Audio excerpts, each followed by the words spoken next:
1973, he stated, "For many years I have lived with a secret, in a secrecy imposed on all specialists in astronautics. I can now reveal that every day in the USA, our radar instruments capture objects of form and composition unknown to us." I wonder, did you have anyone call you about a strange plane or airplane or something in the air? Where? It was coming down Sampson Drive. I don't know what it was. If it was a flying saucer. What did it look like, ma'am? It was like almost like an iridescent color. It was like a bluish purple. You could see a red glow up in the sky. It was huge. People are serious. They're very upset. Whatever it was lit up.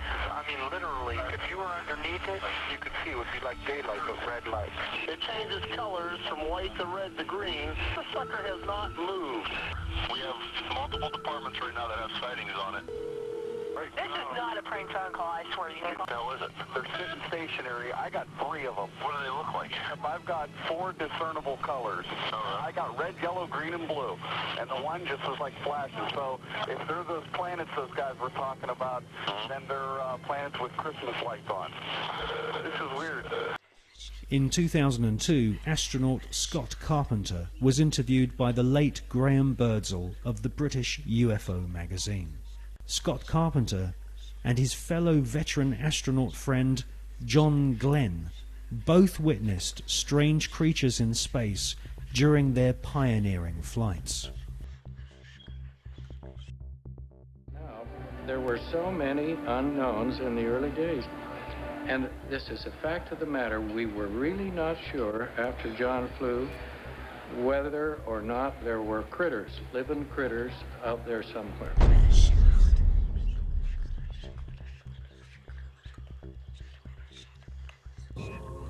После этого, значит, у нас тот закрутится, мы все ведем, потом начинаем проверку.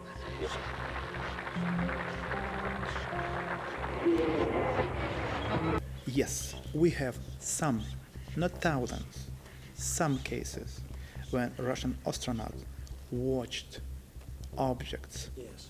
Very, maybe few, not so far from the space station. Mostly over the Earth, very close to Earth, but it doesn't matter. From outer space, you can see it as if it's very, very close to you.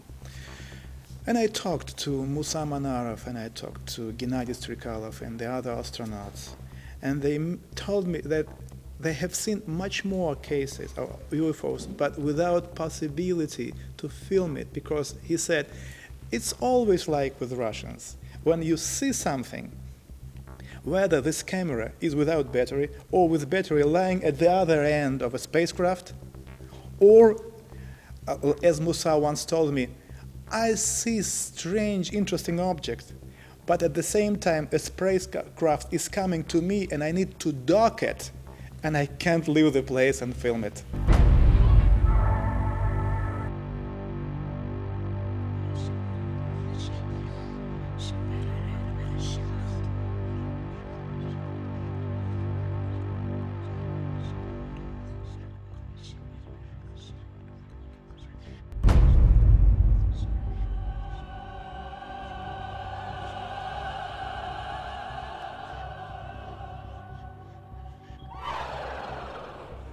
You know, we have been investigating this particular question, and we came to very interesting conclusions. I wouldn't say that millions of people or thousands, no, but there are many people who have not been abducted because on their level of knowledge and on their level of understanding and abilities, they do not need to abduct people. No. I will try to explain what's going on. When you say they, you're talking about the... It is, yes, it is. It is.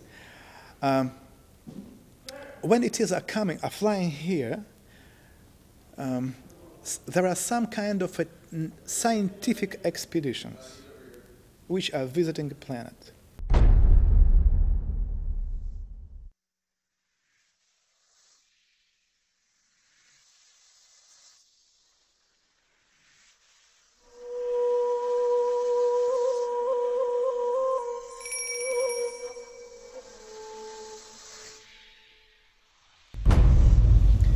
For us it was very unusual to find out that the deepest and the first, the most important interest for them is the God.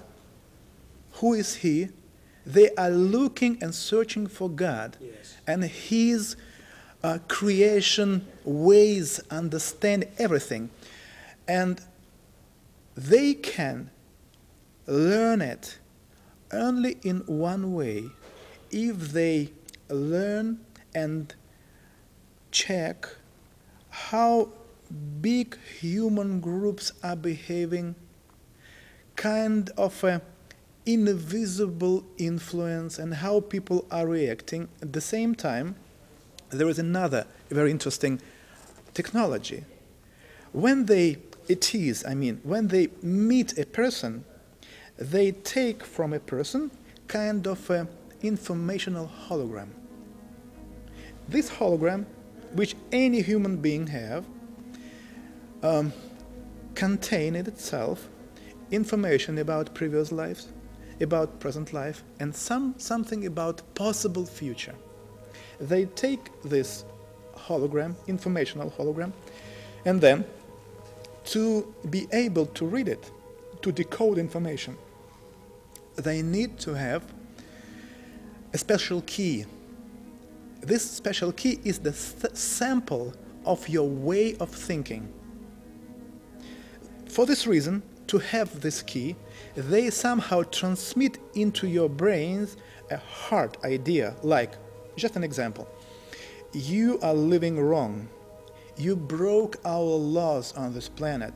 This is the reason why very soon, when the sky became dark, thousands and thousands of people will die, and only few of them will stay alive.